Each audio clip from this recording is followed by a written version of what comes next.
আল্লাহ সম্পূর্ণভাবে আলাদা করে নিরাপদ রেখে আল্লাহর ঘর মসজিদ তথা বাইতুল্লাহতে অবস্থান করে সপ্তাহের সেরা দিন জুমার দিনে জুমার নামাজের জন্য অপেক্ষমান থেকে খুতবার আলোচনাগুলি আমাকে প্রয়োজনের তাগিদে উপস্থাপন করা এবং আপনাদেরকে শোনার তৌফিক এবং সুযোগ করে দিয়েছেন মাহবুব মেহেরবানের আরশের দরবারে কালিমাতে শুকরিয়া আদায় করছি। সকলেই জবানগুলো করছি আলহামদুলিল্লাহ। গত জুমাতে আমরা আলোচনা করেছিলাম আল্লাহর হাবিব সাল্লাল্লাহু আলাইহি ওয়াসাল্লামের মর্যাদা সম্পর্কে। তারই ধারাবাহিকতায় আজকে এই জুমাতেও আল্লাহর হাবিব দু জাহানের বাদশা নবী সরকারে কায়নাত উম্মতের কান্ডারি মানবতার দিশারি হুজুর আকরাম সাল্লাল্লাহু আলাইহি ওয়াসাল্লামের মর্যাদা নিয়ে কথা বলার চেষ্টা করব। আমার তৌফিক ইল্লা বিল্লাহ। এই পৃথিবীতে আমরা সকলেই জানি, আমরা অবগত আছি, আমাদের সবচেয়ে আপন তিনি হচ্ছেন মুহাম্মদ রাসূলুল্লাহ সাল্লাল্লাহু আলাইহি ওয়াসাল্লাম। আমি যদি আজকে মারা যাই, অস্বাভাবিক কিছু নয়, যেতেও পারি। আপনারাও যদি কেউ মারা যান, আমাদের গ্রামে জানাজা ছিল গতকালকে, আজকে 10টা জানাজা হয়েছে, গতকাল ইন্তেকাল করেছে। যে মহিলাটা মারা গেছে একেবারে সুস্থ, বিদ্যুৎ হয়ে মারা গেছে। এরকম আজকে দিনটা আমাদের জীবনের শেষ দিন হয়ে যেতে পারে। সেই সুবাদে আমার জন্য আমার বিবি, আমার সন্তানাদি খুব বেশি যদি কেঁদে একটানে কাঁদায়, 40 দিনের বেশি কাঁদবে না, সাধারণত কাঁদার কোথাও না। 4 দিনের পরে আমরা দেখি যে ভুলে যায়। একটু যদি কেউ কাঁদে, সেটা হচ্ছে 40 দিনের দোয়ার সময় বা বছরের মৃত্যু বার্ষিকীর সময়, যদি কখনো কবরস্থানে যায়, তখন ইত্যাদি সময়ে আমরা সাধারণত কেঁদে থাকি। 1 বছর পরে কোন সন্তান বাবার জন্য কেঁদেছে, 2 বছর পরে কেঁদেছে, আপনাদের এরকম জানা আছে? কাঁদে না। টানা 1 বছর কেউ কাঁদে না। 5 বছর পরে একেবারে ভুলে যায়। 10 বছর পরে প্রয়োজনের তাগিদ ছাড়া বাবার নাম যদি কেউ জিজ্ঞেস না করে, নামটা পর্যন্ত উচ্চারণ করে না। কিন্তু আজ থেকে 1500 বছর আগে, মুসলমান 1500 বছর আগে রওজা ধারে যিনি শুয়ে আছেন, উম্মতের মায়া যিনি কাঁদছেন, আপনাদের কাছে কি মনে হয় হুজুর এখন ক্লান্ত হয়ে কাঁদা বন্ধ করে দিয়েছেন? 1500 বছর পর্যন্ত না, কিয়ামত পর্যন্ত আমার হাবিব সাল্লাল্লাহু আলাইহি ওয়াসাল্লাম শুধুমাত্র উম্মতের মায়াই তিনি কাঁদতেন। বলেন সুবহানাল্লাহ। 40 দিন যেখানে সবাই ভুলে যায়, 40 বছরেও 40,000 বছরেও তিনি উম্মতকে ভুলবেন না। তার চাইতে আপনার কেউ হতে পারে না, কেউ হতে পারে না। গতকালকে বুরুচক উপজেলা মিলনায়তনে বুরুচক থানার সমস্ত ইমামদেরকে ডেকেছে এবং ধর্মগুরু হিন্দু পুরোহিতদেরকে, গুরু ঠাকুরদেরকেও প্রশাসন ডেকেছে। হিন্দু, খ্রিস্টান, বৌদ্ধ যত ধর্ম অবলম্বী লোক ছিল সকলকে ডেকেছে, মাদ্রাসার প্রিন্সিপালদেরকে ডেকেছে। বুরুচক থেকে একজন মাত্র প্রিন্সিপাল বক্তব্য দেওয়ার সুযোগ পেয়েছে, আমাদের প্রিন্সিপাল মহোদয় ছিলেন। আর বুরুচকের সমস্ত ইমামদের পক্ষ থেকে একজন ইমাম বক্তব্য রেখেছে, আর সেই ছিলাম আমি। সেখানে ছিল মুসলমানের প্রতি, সমস্ত মানুষের প্রতি সম্প্রীতি ভাব। ফ্রান্সকে কেন্দ্র করে কেউ যাতে কোন রকমের উস্কানিমূলক বক্তব্য না দেয়। সেখানে আলেম ওলামারা যারা বক্তব্য রেখেছেন, শীর্ষস্থানীয় লোকেরা যারা বক্তব্য রেখেছেন, তারা তাদের মতো করে বক্তব্য রেখেছেন। আমি স্পষ্ট করে বলেছি, আল্লাহ হাবিব সাল্লাল্লাহু আলাইহি ওয়াসাল্লামের ইজ্জতের জন্য, ইজ্জত রক্ষার আন্দোলন তথা সংগ্রামের জন্য, এর সাথে কোন রকমের আপোষ নেই। আমার নবীর ইজ্জতকে নিয়ে যদি সিনেমানি খেলা হয়, আমরা মুসলমান জাতি, আমরা ইমাম, আমরা আলেম সমাজ প্রতিবাদের ঝড় করে বলবো, অবশ্যই মুসলমান চুপ থাকতে পারে না। আপনারা কি বলেন? 1500 বছর পর্যন্ত সেই নবী আমার জন্য কাঁদেন, কিয়ামত পর্যন্ত যেই নবী আমার জন্য কাঁদবেন, পৃথিবীর সব মানুষ যখন আমাকে ভুলে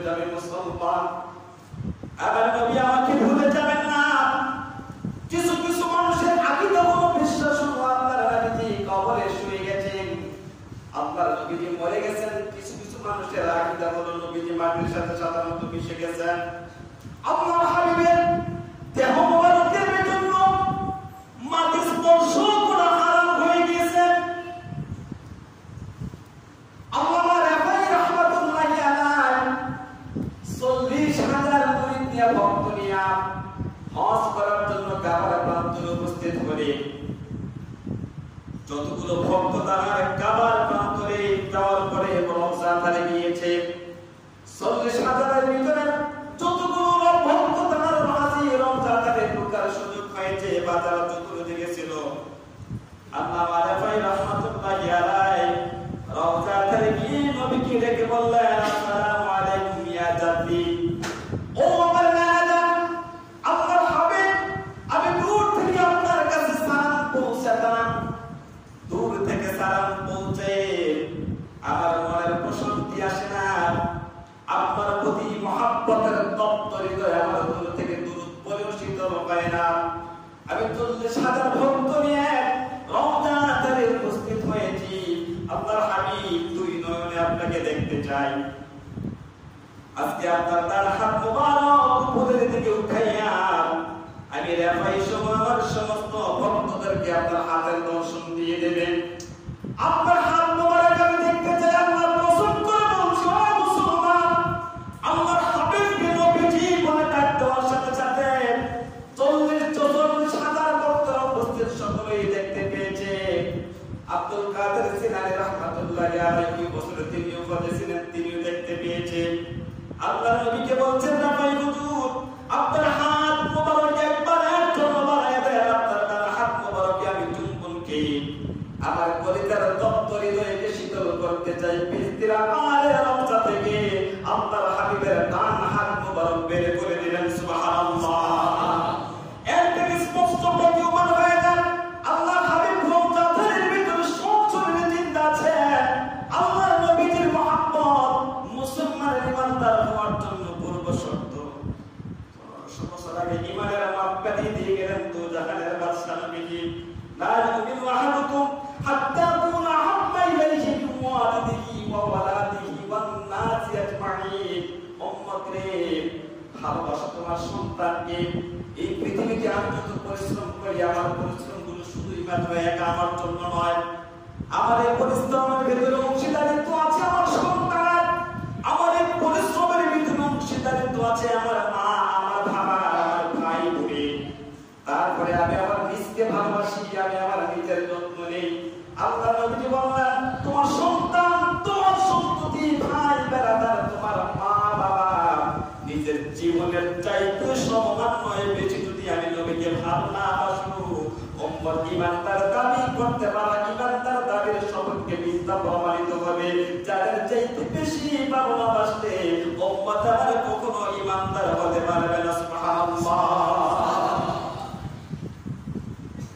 এই কথার কথা স্পষ্ট প্রমাণিত, একেবারে লিটল ক্লিয়ার, যে নবীর ইজ্জতের জন্য মুসলমান জীবন দিতে পারে, নবীর ইজ্জতের জন্য জীবন দিতে পারে, নবীর ইজ্জতের জন্য সম্মানের জন্য জীবন দিতে পারে। আল্লাহ হাবিব মসজিদে নববীর উদাহরণ দিয়ে আপনাকে বোঝাচ্ছি। উস্তুনে হান্নানা একটা খেজুর গাছ, এই খেজুর গাছে হাত দিয়ে আল্লাহ হাবিব খুতবা প্রদান করতেন মসজিদে নববীতে। ইয়ামেনের জন্য মহিলা এসে হুজুরের কাছে আরজ করলেন, হুজুর, আপনার যদি আপত্তি না থাকে, আপনি যদি আমার প্রতি দয়া পরবশ হন, আমি মসজিদে নববীতে একটা মিম্বর তৈরি করে দিতে চাই, যেটার উপরে হেলান দিয়ে আপনি স্বাচ্ছন্দ্য বোধ করে আপনি খুতবা উপস্থাপন করবেন। আল্লাহ হাবিব মহিলার সেই দাবিকে তিনি পূরণ করে বললেন, তুমি মিম্বর তৈরি করবে, হেলান তৈরি, মিম্বর তৈরি করতে পারো। মহিলা মিম্বর তৈরি করে দিলে আজকের জুমার হুজুর মিম্বরে দাঁড়িয়ে খুতবা প্রদান করবেন। উস্তুনে হান্নানা সেই খেজুর গাছের প্রয়োজনীয়তা আর অনুভব করলেন না। সাহাবীদেরকে দেখে বললেন, সাহাবীরা, খেজুর গাছটুকু সরিয়ে নিয়ে যাও, খেজুর গাছের জায়গার ভিতরে মিম্বরটুকু বসিয়ে দাও। সাহাবীরা যখন খেজুর গাছের মধ্যে হাত রাখলেন, এতদিন খেজুর গাছ আল্লাহর হাবিবের সংস্পর্শ ছিল যাবে নবীজির দেহ মুবারকের সংস্পর্শে থাকার কারণে আল্লাহর হাবিবের দেহ মুবারকের বরকতের খাতিরে খেজুর গাছের জবান খুলে গেল। খেজুর গাছ মানুষের মতো ফুপিয়ে ফুপিয়ে খুব বেদনা নিয়ে কাঁদতে শুরু করে দিয়েছে। খেজুর গাছ কান্না বের হয়ে গেল, খেজুর গাছ কাঁদতে শুরু করেছে। সময় মতো মসজিদের নববীর ভিতরে আল্লাহর হাবিব শুনেন নাই, সাহাবীরা সকলেই শুনেছে। নবীজির মহব্বতে একটা খেজুর গাছ কাঁদতেছে, সুবহানাল্লাহ বলেন। আস্তে বলছেন, সকলেই বলেন সুবহানাল্লাহ। ও মুসলমান, খেজুর গাছ আমার নবীজির জন্য কান্দে। কি পরিমাণে আমার নবীকে চিনেছে, কি পরিমাণে ভালোবাসা আমার নবীর জন্য খেজুর গাছের ভিতরে বিদ্যমান। আল্লাহ হাবিব মিম্বর থেকে নেমে খেজুর গাছকে বললেন, কান্দিস কে? খেজুর গাছ বলছে, হুজুর আপনার সোহবত থেকে, আপনার সংস্পর্শ থেকে আজকে থেকে আমি বঞ্চিত হয়ে গেলাম। আপনি যদি কথা দেন কিয়ামতের ময়দানে যখন জান্নাতে উঠবেন, ওই জান্নাতে ওঠার সময় আমি খেজুর গাছের গায়ের মধ্যে পা রেখে, আমার গলির মধ্যে দেহের মধ্যে পা মোবারক রেখে আপনি আল্লাহর জান্নাতে যাবেন এমন কথা যদি আপনি দিতে পারেন, তাহলে আমার কান্না বন্ধ হয়ে যাবে, সান্ত্বনা পাবো, আর না হয় কান্না থেমে যাবে না। আল্লাহর হাবিব খেজুর গাছকে কথা দিলেন, খেজুর গাছ রে, কিয়ামতের ময়দানে আমি জান্নাতে যাওয়ার সময় তোর গায়ে পা রেখে আমি জান্নাতের মধ্যে যাব। ও মুসলমান, পৃথিবীর কোন গাছের রস এত মিষ্টি হয় না, পৃথিবীর কোন গাছের রস এত মিষ্টি হয় না। যেই খেজুর গাছ আবার নবীর জন্য কেঁদেছে, সেই খেজুর গাছের চোখের পানির বদলতে, সেই আল্লাহর হাবিবের জন্য কান্না করার বদলতে খেজুর গাছের রস পৃথিবীর মুসলমান খায়, আর পৃথিবীর সকল মুসলমানেরা সেই খেজুর গাছের রসকে মিষ্টি মনে করে, পান করে, স্বাচ্ছন্দ্য বোধ করে। এই খেজুর গাছের রস এত মিষ্টি হয়ে যায় শুধুই মাত্র আল্লাহর হাবিবের মহব্বতের কারণে। বলুন সুবহানাল্লাহ। ও মুসলমান, আল্লাহর হাবিব ওযু করবেন, সাহাবীরা চতুর্পাশে বসে আছেন, আল্লাহর হাবিব ওযু করবেন, আবু বকর ওমরের আছেন। একজন সাহাবী আল্লাহর হাবিবের ওযু মুবারকের মধ্যে পানি ঢালতে, শরীর হাত মুবারকের মধ্যে পানি ঢালতেছেন।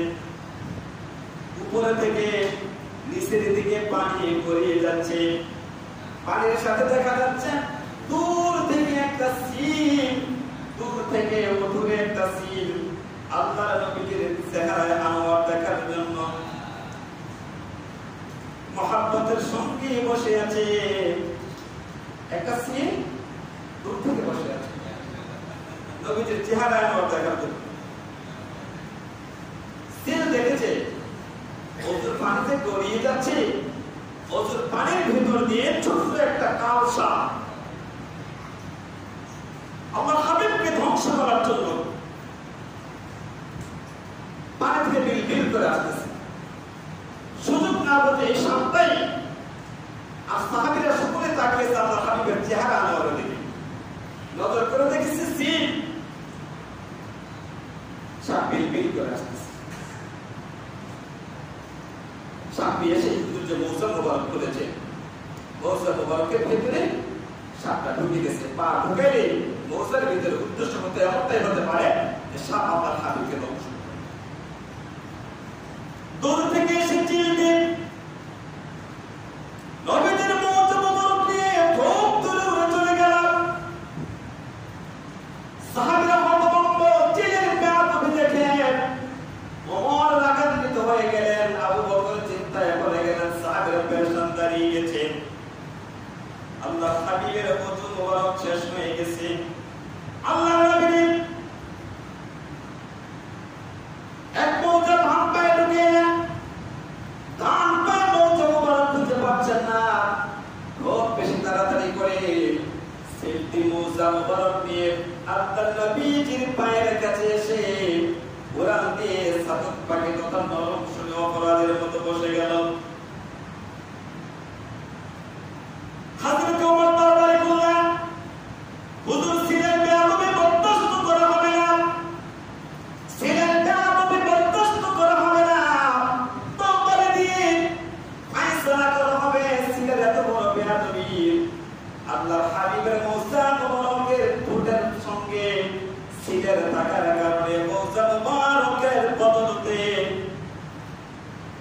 আল্লাহ তাআলা সিলের জবান খুলে দিলেন। জবান তো ছিল এখন মানুষের মতো। সিল কেটে কেটে বলছে, হুজুর একটি নজর মাত্র আপনাকে দেখার জন্য আমি দূরে দূরে গাছের পাহাড়ে ছিলাম, আমি গাছের আড়ালে ছিলাম, আমি সিল, আল্লাহ আমাকে সিল বানিয়ে পাঠিয়েছি। অথচ আপনার বিরোধের আগুন আমার কলিজায় জ্বলে, আপনাকে একটি নজর দূর থেকে দেখার জন্য আমি পাগল পেরেশান হয়ে যাই। কিন্তু আমি কপাল পোড়া সিল, মানুষের সামনে আসতে পারি না। মানুষ আমাকে মেরে ফেলবে, মানুষ আমাকে আঘাত করবে, আপনার বিরোধের আগুন আমার কলিজায় জ্বলে, আমি সহ্য করতে পারি না। সাহাবীরা আপনার দিকে তাকিয়েছে হুজুর, কিন্তু আমি দেখতে পেলাম আপনার কচুর পানির ভেতরে গড়গড়ায় একটা বিষধর ছোট্ট সাপ আসতেছে। আমি মনে করলাম আপনি পা মোবারক মৌজার ভিতরে ঢুকে গেলে এই সিল আপনার পায়ের মধ্যে দংশন করবে। আমার নবীদের একটা দুর্ঘটনা ঘটে যাবে, নবীদের মহাব্বত থেকে আমি সিল মাহরুম হয়ে যাব। যদি নবীদের দুর্ঘটনা ঘটে যায়, আমি খুব বেশি মায়া নিয়ে আমি আমার জীবনের মায়া করি নাই, আমি আমার জীবনের মায়া করি নাই। আমি আপনার মৌজাটা নিয়ে খুব দূরে পাহাড়ে গিয়ে আমি আমার ঠোঁট দিয়ে আঘাত করতে করতে আমি সাপটাকে মারার চেষ্টা করেছি। এখনো দেখেন আপনার মৌজার ভিতরে ছোট্ট সাপটা অবস্থান করতেছে। আল্লাহর হাবিব বলেন, ওমর তুমি থামো। ওমর থেমে গেলেন। সাহাবীরা মৌজা করে দেখতে পেলেন ছোট্ট একটা সাপ মৌজার ভিতরে অবস্থান করতেছে, এখনো শতভাগ মরে যায় নাই। ও মুসলমান, আমি আপনাকে বোঝাতে যাচ্ছি, সিল নবীর প্রতি মহব্বত ছিল। মধ্যপ্রাচ্য আরব কান্ট্রির জাতীয় পাখির নাম সিল, আমাদের দেশের জাতীয় পাখির নাম দোয়েল। আমাদের দেশের জাতীয় পাখি সিল নয়।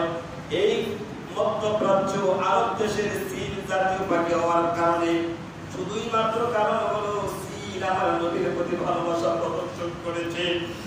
আপনারা সকলে জানেন, হরিণ আমার নবীকে চিনেছে।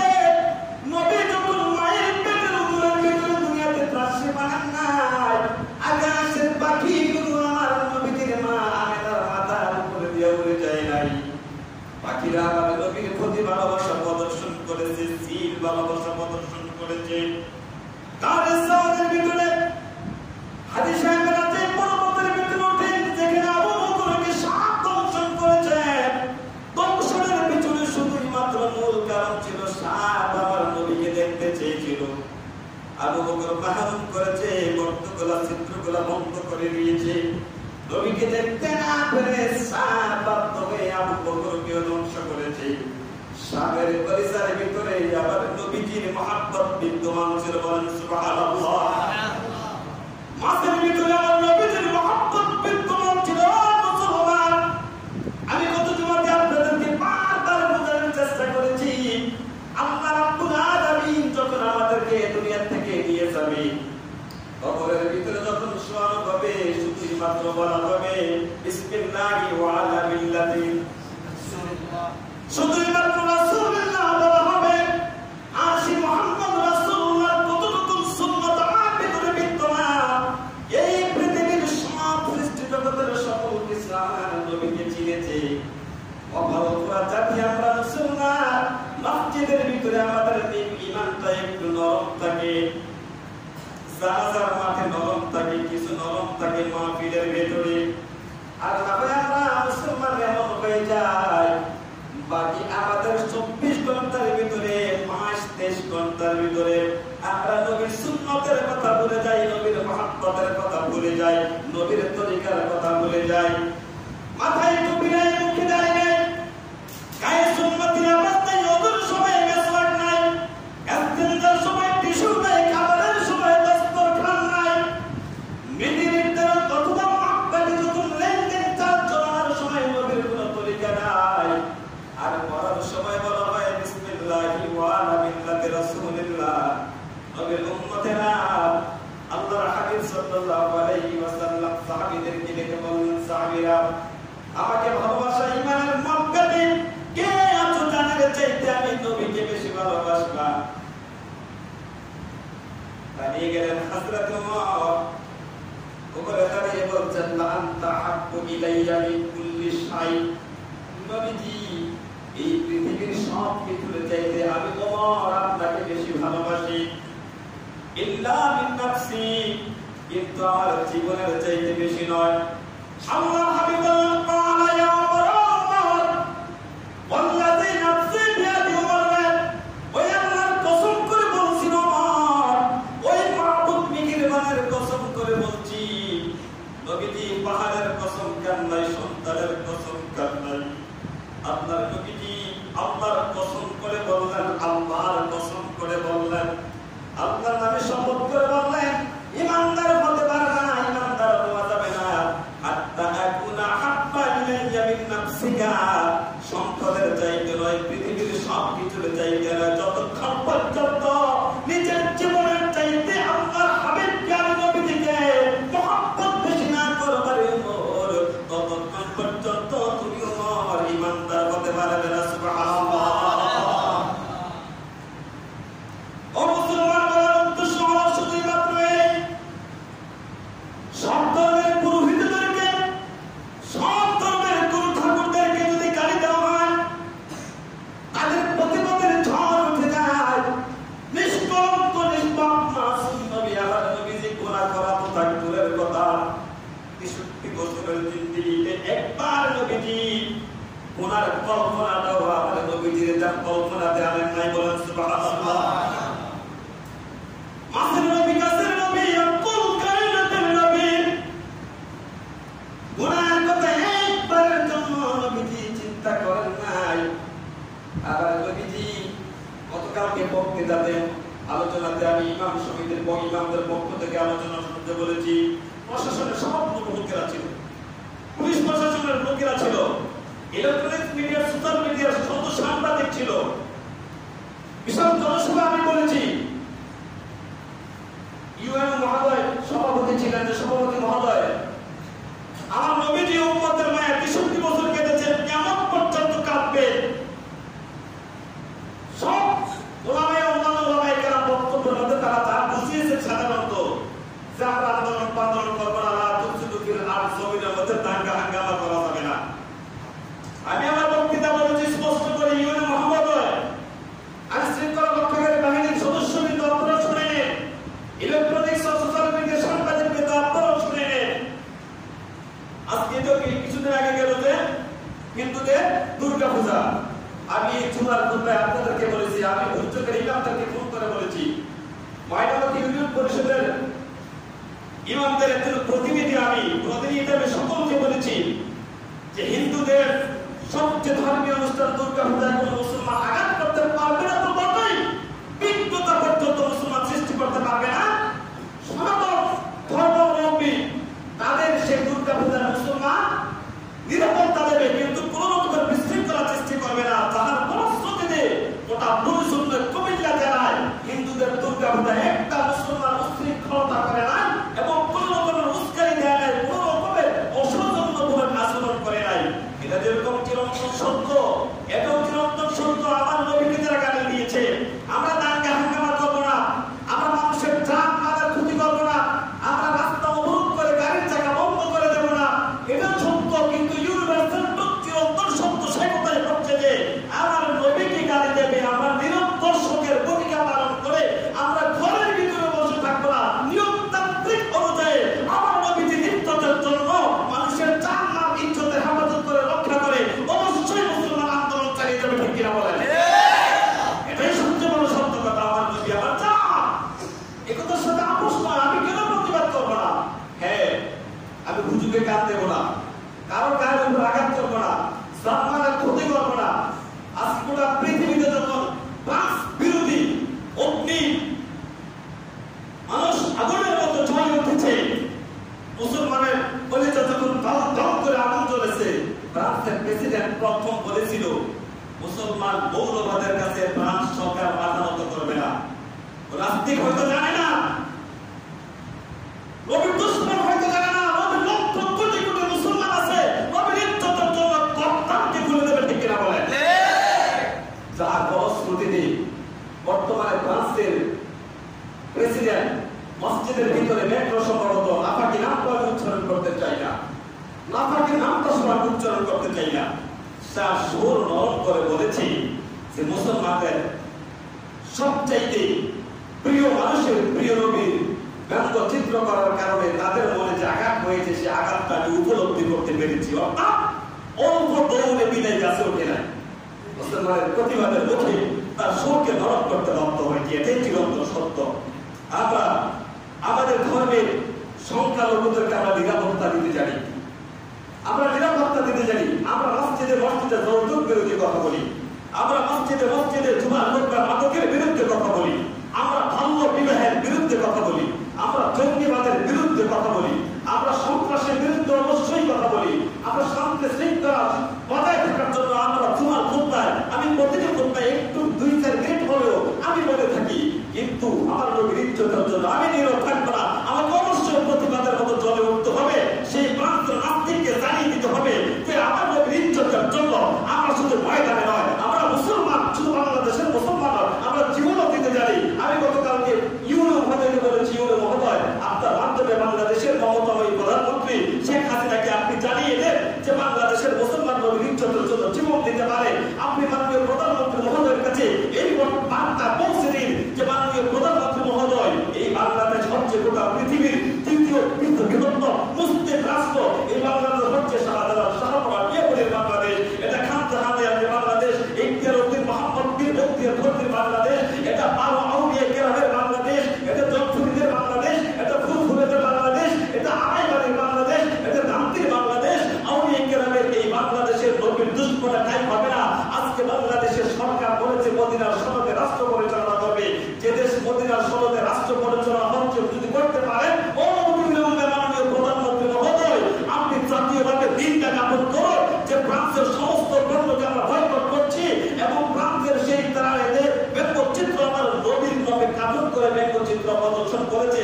আজকে বাংলাদেশের 14 কোটি মুসলমানের পরিচয়ের মধ্যে আগুন জ্বালিয়েছে। জাতীয়ভাবে মাননীয় প্রধানমন্ত্রী মহোদয়, আপনি নিন্দা জ্ঞাপন করো। আপনি যদি জাতীয়ভাবে নিন্দা জ্ঞাপন করো তাহলে আপনি জাতীয়ভাবে মুসলমানের কাছে নন্দিত হয়ে যাবেন, ঠিক কিনা বলেন? আপনি নিন্দিতই থেকে যাবেন। আপনি নন্দিত হওয়ার জন্য মাননীয় প্রধানমন্ত্রী মহোদয় মদিনার সনদ যখন রাষ্ট্র পরিচালনা করছেন, আমরা ফ্রান্সকে ঘৃণা করছি। আর গত জুমাতে আমি বলেছি ফ্রান্সের পণ্যকে আমরা বয়কট করছি। ইউরো মহোদয় বক্তব্য বলেছেন এবং চেয়ারম্যান মহোদয় বক্তব্য বলেছেন। গতকালকে আমি যে বক্তব্য দিয়েছিলাম সেখানে বলেছেন যে ফ্রান্সের সমস্ত পণ্যকে আমরা বয়কট করবো। ফ্রান্সের ঔষধ আমরা চাই না, আমাদের ঔষধ একটাই, আমরা ইমানদারের জন্য আপনার কোরআন আমাদের জন্য যথেষ্ট। আমাদের দেশের যত বন জঙ্গল পাহাড় আছে, যত গাছ গাছালি আছে, একটা গাছ গাছালি আমরা বেহুদা সৃষ্টি করেন নাই। সমস্ত গাছ গাছালি আমাদের শরীরের জন্য ঔষধ এবং আমাদের প্রতিষেধক। ফ্রান্সের বিদর্মীদের নবী নাস্তিকদের ঔষধ আমাদের দেহের ভিতরে ঢুকে আমরা সুস্থ হতে চাই না। প্রয়োজনে আমরা তাকে সারা দিয়ে আমরা মরে যাবো। এই জন্য সকলকে অনুরোধ করছি, আমার নবীর ইজ্জতের জন্য কেউ হুজুগে কান দিয়ে বিশৃঙ্খলা করার চেষ্টা করবেন না, কোন গাড়িতে অগ্নি সংযোগ করবেন না, কেউ রাস্তা অবরোধ করে দেবেন না, কোন হিন্দু খ্রিস্টান বৌদ্ধ তাদের উপর কেউ অবশ্যই আঘাত করতে যাবেন না। ফেসবুকে যদি কেউ স্ট্যাটাস দেয়, এটা হ্যাক করে স্ট্যাটাস দিতে পারে। এই হ্যাকিং ফেসবুকের স্ট্যাটাস দিয়া কেউ বিশৃঙ্খলা সৃষ্টি করবেন না। এটাই চিরন্তন সত্য, এটাই প্রমাণিত হয়েছে। ফ্রান্সের মেট্রো আমার নবীকে ব্যঙ্গচিত্র করেছে। মেট্রোর বিরুদ্ধে যত জিহাদ মুসলমানের, মেট্রোর বিরুদ্ধে বাংলাদেশের হিন্দুদের বিরুদ্ধে নয়, বাংলাদেশের খ্রিস্টানদের বিরুদ্ধে নয়, বাংলাদেশের বিধর্মীদের বিরুদ্ধে নয়, শুধুমাত্র ফ্রান্স সরকারের বিরুদ্ধে। সুতরাং ফ্রান্সের পণ্যকে আমরা অবশ্যই আল্লাহর হাবিবের ইজ্জতের জন্য বয়কট করতে চাইছে বলে ইনশাআল্লাহ বলে। আল্লাহ তোমার হাবিবের এই পাগল গোলামদেরকে উম্মতদেরকে আল্লাহ করি নবীর ইজ্জতের জন্য কবুল করে নাও। আমিন। আল্লাহ তাআলা প্রতিবাদের ঝড় তুলেছে মসজিদে মসজিদে, সমাজে সমাজে, রাজপথে। আজকে তারা সংসদ ভ্রমণ সহ আজকে তারা ঘেরাও করেছে ফ্রান্সের কি যেন এই দূতাবাস ঘেরাও করেছে। যারা তার মালের ইজ্জতের বাজি রেখে নবীর ইজ্জতের জন্য ময়দানে নেমেছে, আল্লাহ কাল কিয়ামতের ময়দানে এই সমস্ত মর্তে মুজাহিদ তাদেরকে আল্লাহ আশিকে রাসূল হিসেবে তুমি কবুল করে নাও। আল্লাহ তাদের এই প্রতিবাদের খাতিরে কিয়ামতের ময়দানে আল্লাহ নবীর সুপারিশ তাদের জন্য নসিব করে দাও। আর যারা নবীর ভালোবাসার নামে ইজ্জতের নামে নাচানাচি করছে, জগন্নাথ বিশ্ববিদ্যালয়ের ভিসি মিজানুর রহমান কবিতার সন্তান, যার বাড়িতে আমি মাহফিলও করেছি, যার মসজিদের কথাও বলেছি, তিনি বলেছেন যে ওয়াজ মাহফিলের মধ্যে নাচানাচি করা হয়।